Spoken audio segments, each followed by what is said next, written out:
Saya mendengar kabar berpulangnya Glenn Fredly Rabu malam. Saya tengah bersiap menuju live Mata Najwa di studio ketika Dr. Tompi menyampaikannya. Tidak mungkin, mana mungkin. Saya masih berupaya menyangkal apa yang saya dengar dari Dr. Tompi.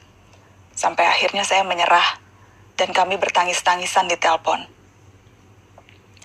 Terakhir kami saling berkabar ketika Narasi mempersiapkan konser musik donasi di rumah aja. Kakak Glenn memang sakit ketika itu. Karenanya ia menyampaikan pesan meminta maaf tidak bisa tampil. Trio Lestari hanya muncul dengan Tompi dan Sandi Sandoro saja.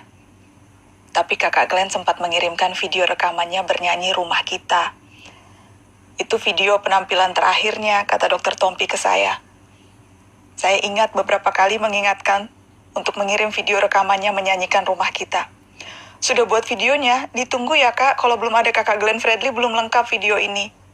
Berulang kali saya menerornya ketika itu. Video itu akhirnya ia kirimkan. Dan baru kemudian saya tahu, ia menahan sakit saat menyanyi dan merekam dirinya sendiri menyanyikan lagu Rumah Kita. Saya membaca lagi percakapan itu. Tambah hancur hati saya. Ya Allah, andai saja saya tahu itu akan menjadi percakapan terakhir kami. Saya mengenalnya sejak lama. Berulang kali ia tampil di Mata Najwa. Dan ia tidak pernah hanya bicara tentang musik. Kakak Glenn bicara banyak hal lain tentang demokrasi, toleransi, dan pentingnya berbagi kasih. Kami juga sempat berkeliling. Ia pernah ikut saya ke Makassar dan saya pernah ikut kakak Glenn ke Ambon. Jika diingat-ingat kembali, momen-momen penting dalam karir saya selalu ada kakak Glenn. Ketika saya menutup perjalanan karir saya di Metro TV, kakak Glenn dan Dr. Tompi hadir khusus memandu acara perpisahan. Ketika saya galau masa-masa jeda dari televisi, kakak Glenn mengajak saya yang tidak bisa menyanyi ini untuk tetap terlibat dalam konser ulang tahunnya. Kakak Glenn meminjamkan panggungnya yang megah itu dan memberi saya tempat untuk tampil. Ketika saya memutuskan memulai perjalanan baru membangun narasi, kakak Glenn juga salah seorang pertama yang tanpa pikir panjang mengatakan siap bergabung.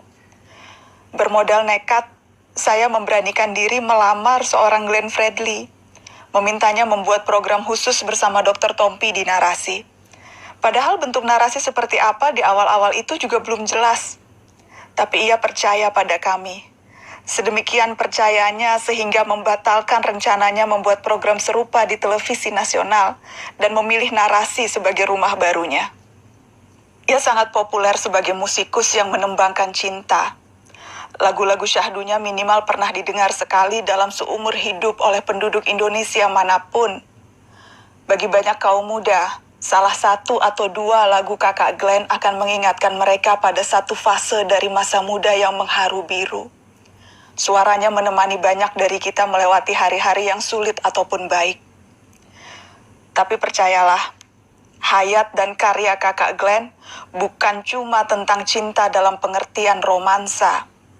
Pada awal dan pada akhirnya, cinta dalam hayat dan karya kakak Glenn adalah tentang kemanusiaan.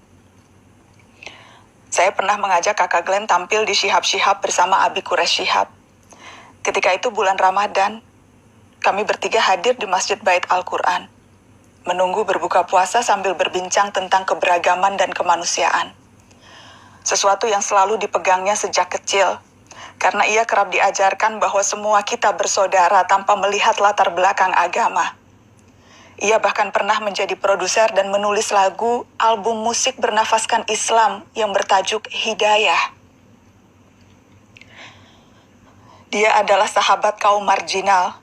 Dari soal GKI Yasmin, petani Kendeng, warga Tanjung Benoa dan Aru, keluarga Tapol Maluku dan Papua, dan banyak lagi. Ia adalah pembela hak asasi manusia yang gigih walau tanpa banyak orasi. Para aktivis bisa memberi kesaksian yang terang benderang soal satu ini. Dan sekali lagi tentang cinta dalam kehidupan kakak Glenn, mungkin Indonesia Timur adalah cinta terbesarnya. Ia kerap bicara soal kesenjangan yang ia lihat di kampung halamannya di Indonesia Timur. Tidak, Ini bukan tentang Ambon atau Maluku yang merupakan tanah kelahirannya belaka, tapi seluruh tanjung dan selat, pantai dan bukit, hutan dan desa-desa di seluruh pelosok timur Indonesia. Berkali-kali di setiap kesempatan ia tak pernah lelah berbicara tentang timur Indonesia. Dengan caranya sendiri ia selalu mengingatkan kita bahwa Indonesia bukan hanya Jakarta atau Pulau Jawa. Glenn Fredly adalah juru bicara dengan suara paling indah tentang keberagaman Indonesia dan betapa keberagaman itu masih timpang di sana-sini. Dan tugas kita bersama untuk memperbaikinya dengan segala cara yang kita bisa. Bukan hanya belantika musik yang menanggung, bukan cuma penggemar setiamu yang merana. Indonesia dan peran-peran kemanusiaan yang pernah kau isi itu ikut merasa kehilangan, Kak. Tadi malam saya memberitahu Abi Kures soal kamu, Kak Glenn.